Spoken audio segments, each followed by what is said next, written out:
Reason number one is that the majority of what I say is stolen from other people, books, and podcasts. Reason number two is that I've only made 36 videos, and before last October, I'd never edited a video in my life. Reason number three is that all the advice that is on this channel comes from the perspective of a relatively privileged white man. Reason number four is that I often overtalk my points and say the same thing over and over again in lots of different ways because I want to make sure that my point has come across, and so I say it in lots of different ways. Reason number five is that I'm an Ali Abdaal ripoff. You're better off just following his channel. So there we have it. Those are the 5 reasons why you shouldn't subscribe to this channel. How do you feel? I feel a little weird, a little naked. I've just told you the 5 very honest reasons why I don't think you should subscribe to this channel, and yeah, it makes me feel a little strange because I'm asking you not to do something that I actually do want you to do deep down. So why am I doing it? Well, I got inspiration from this book, Originals by Adam Grant. Yes, all of my ideas are stolen from other people.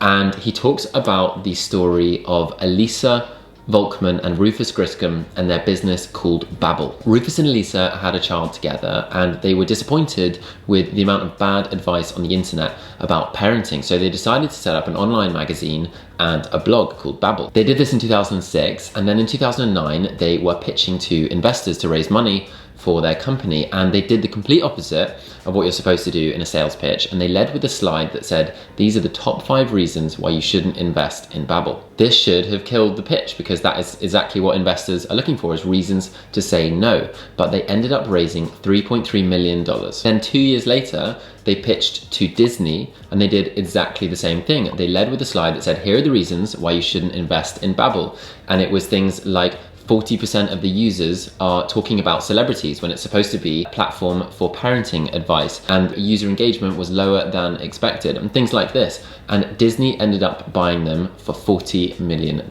So why did it work? Why did Rufus and Alisa lead with their worst foot? And why did they get the results that they wanted? Adam explains in the book that there are 4 reasons. Reason number 1 is that it disarms the audience. So the investors considering whether to invest in Babble, and you guys watching this at home, are naturally skeptical and looking for reasons to say no and to find something better. We naturally raise our mental shields when we feel like we're being sold something. So starting with the reasons why you shouldn't invest in the company or shouldn't subscribe hopefully feels sincere and makes the audience relax. Reason number 2 is that it makes you look smart. So it makes you look like you are a shrewd judge of your own shortcomings, and there's a lot of evidence to suggest that. If you were to review the same book positively and do the exact same review negatively, the negative one makes you sound smarter. People think that negative criticism actually makes you sound smarter. So by being a judge of your own shortcomings, it hopefully makes you sound a little bit smarter. Reason number 3 is that it makes you more trustworthy. So investors in a business, or you guys at home watching this, you're naturally looking for reasons why you shouldn't watch or find something better.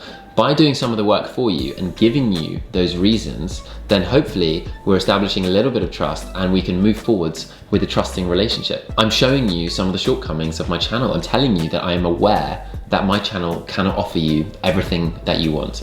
And hopefully that establishes a little bit of a trust. And also, by outlining the negatives, Rufus and Alisa made investors think that there also must be a lot of positives to back it up if they're willing and confident to talk about the negatives. And that's kind of how I feel, to be honest. I feel like I'm willing to talk about the shortcomings of my channel because I actually know that, or I feel that there is a lot to back it up. There's a lot of useful reasons, positive reasons why you should watch these videos. Reason number 4 is that the audience receive the idea better. So this is due to a bias in how we process information. By offering up weaknesses, Rufus and Alisa allowed the investors only to really think and focus on those weaknesses and those shortcomings.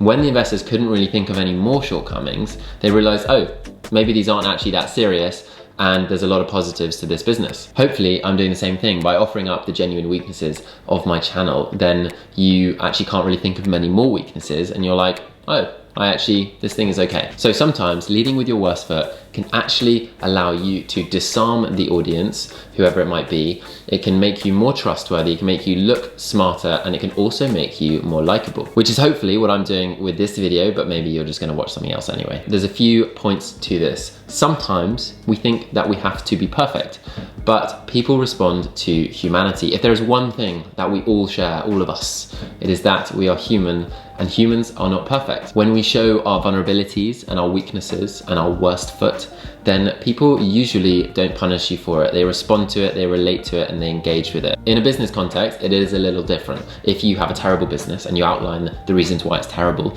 then investors are probably just going to say, this is a terrible business, we're not going to invest.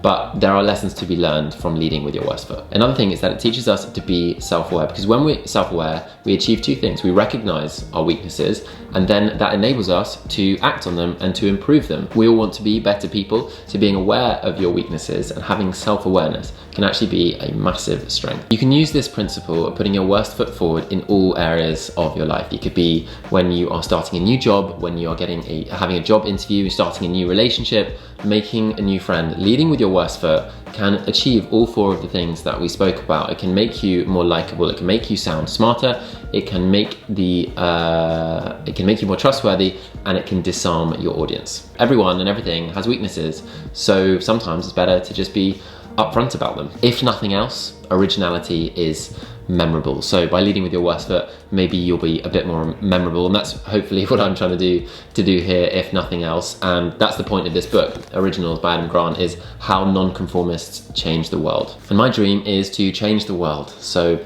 there we go. So those are the 5 reasons why you shouldn't subscribe to my channel. Thank you so much for watching. I'm not going to ask you to subscribe because that is not the point of the video. But if you want to watch another video similar to this one, then watch this video here about 25 lessons from a 25-year-old. Thank you again for watching, and I will see you in the next one. Never forget to hydrate.